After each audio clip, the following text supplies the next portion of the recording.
Hello po sa inyo lahat, sa ating mga kaibigan dyan, na mga subscriber natin. Yan. Medyo nahuli tayo sa paggawa ng video na to. Yung magiging reaction natin sa pagpapatulpo ni Cherry White, di ba? Siguro naman napanood nyo na yung mga guys, yung pagpapatulpo ni Cherry White kay Boy Tapang. Siyempre, bago ang lahat ay magpapasalamat muna tayo sa ating mga subscriber na 326 subscriber. Yan. At sa lahat ng mga nanonood sa ating mga video, mga bagong upload. Yan. Maraming salamat po sa inyo lahat. Siyempre, kaya po ako nandito ngayon. Yan. Siyempre, ako nga pala si Kuya Mike CB. Yan. Sa mga gusto pong mag-subscribe po sa akin, ay paki-click na lang po yung subscribe and all notification bell para ma-receive nyo po sa inyong mga notification yung aking mga bagong upload at mga bagong video. Yan. Siyempre, ang ating pag-uusapan, guys, ay tungkol sa pagpapatulpo na nanguna na talaga si Cherry White na magpatulpo. Kung napapanood yung mga guys, yung tungkol nga kay Canada Girl, di ba? Siya yung unang gusto magpatulpo sa dalawa, kay Boy Tapang at kay Cherry White. Pero ngayon ay naunahan siya. Naunahan siya ni Cherry White, di ba? Talagang grabe na yung mga nangyayari, di ba? Kung noon ay talagang nagba-viral si Canada Girl vlog, ay ito naman ay talagang viral na viral yung pagpapatulpo ni Cherry White kay Boy Tapang, di ba? Grabe naman kasi mga pinagagawa ni Boy Tapang, di ba? Sinisiraan si Cherry White, di ba? Kung ano yung mga pinagsasabi.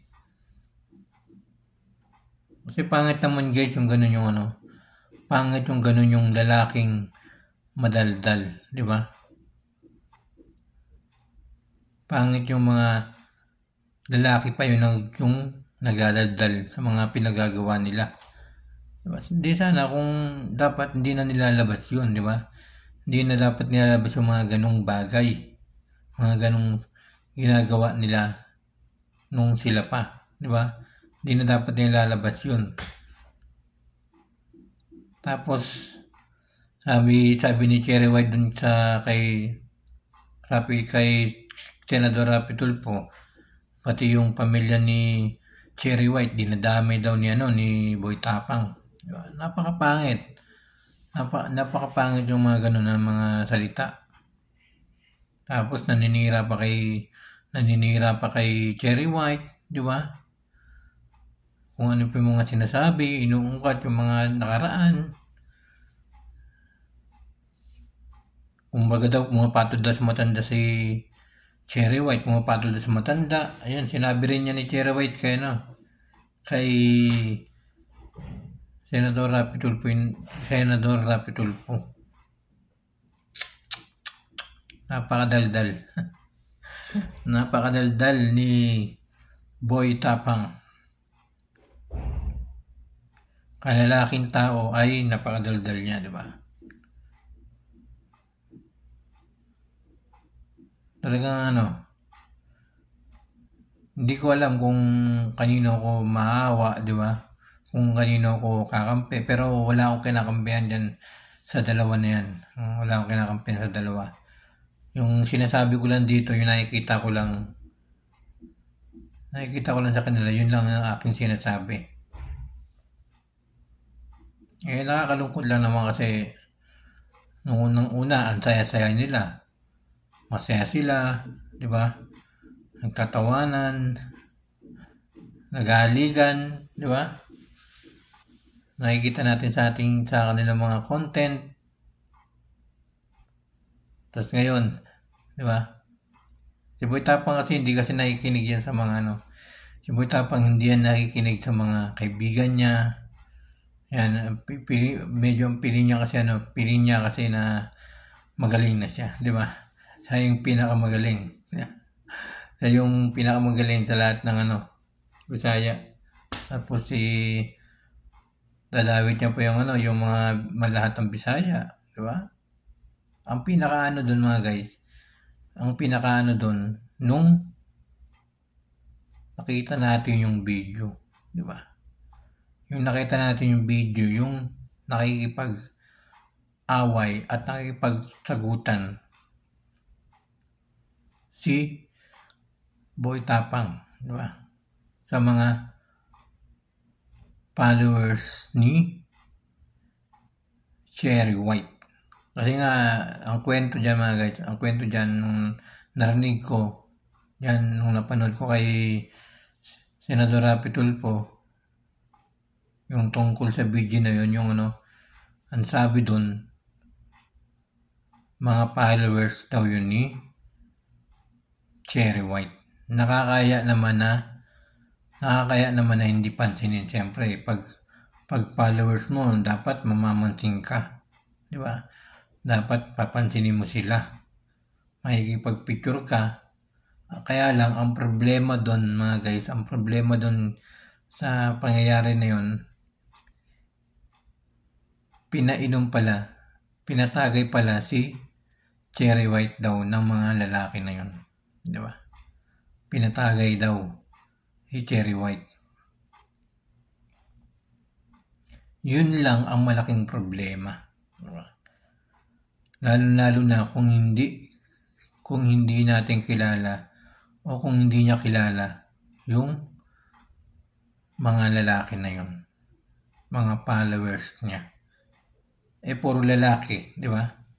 Pangit naman ganun Pangit naman ganun kung puro lalaki, pupunta ka, tapos makikipag-inuman ka, makikitagay ka. Pangit yun. Kaya dun din nagalit si Boy Tapang. Kasi nga, dahil sa ganun yung pumunta si Cherry White, nakipagpa-picture sa mga followers niya, tapos tumagay pa, di ba? Mga lalaki, parang inaalagaan din ni Boy Tapang si Cherry White, lalo na kasi babae siya, di ba? Babae si Cherry White.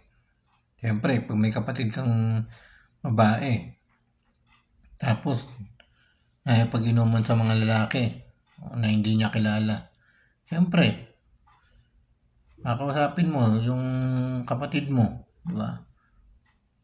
Bakit nakipag-inuman ka sa mga lalaki na hindi mo naman kilala? Kahit na followers at nakipag-inuman ka, nagtagay ka, ay hindi po maganda yon. Pero may mali din dun si Boy Tapang, di ba? May mali din dun sa si Boy Tapang kasi sa mga pananalita niya. Sa mga binibitawan niyang mga salita nung nakikipag-away siya dun sa mga lalaki, mga followers ni Cherry White. Kaya dumating sa punto na yon na doon nga ay talagang nagpatulpo na si Cherry White. Kaya yung mga kaibigan sa mga ganyang bagay ay dapat nga na talaga na pag-usapan nila ng maayos, di ba? Pag-usapan. Ang sabi naman ni Cherry White, kasama niya yung kanyang abogado, di ba? Nandun din yung abogado, kakausapin din ng, parang nag-uusap ng dalawa, abogado sa abogado. Maganda rin yun. Pero mas maganda yung kasama sila, di ba? Magkasama silang pag-uusapan.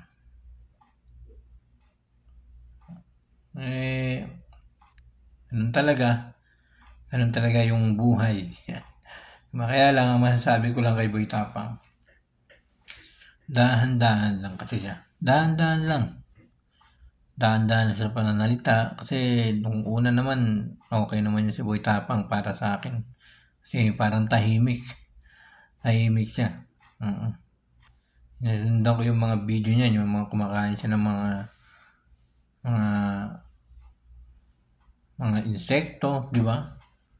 Tapos tumutulong siya. Nakikita ko yung video, tumutulong. Pero ngayon, parang nagbabago na. Nawawala na yung ano niya. Nawawala na yung pagiging mabait niya. Tapos nung napanood ko yung video na yun mga guys, doon ako nalungkot. Nalungkot ako doon kasi ganun pala yung ugali niya. Ganun pala yung ugali ni Boy Tapang. Para siyang reckless na at sumusugod na lang bigla, di ba? Yung alam mo, babanatan yung mga lalaki na yun. Diba? Yun ang pinakapangit na pangit na pananalita, pangit na pag-asta, di ba? Na akala mo ikaw na yung siga ng buong Bisaya, di ba? Ang masasabi ko lang kay Boy Tapang, yan, nakikita ko na bumabagsak na yung kanyang FB, di ba? Kasi sabi nga ni Cherry White,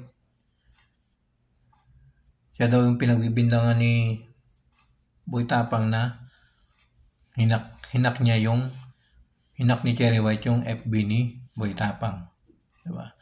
Siya yung sinisisi ni Boy Tapang kasi nawala nga yung Facebook ni Boy Tapang nung saktong-sakto na nag-Facebook down. Diba? Akala ko nga sa akin, mga guys, akala ko sa akin ay mawawala din yung aking Facebook. Pero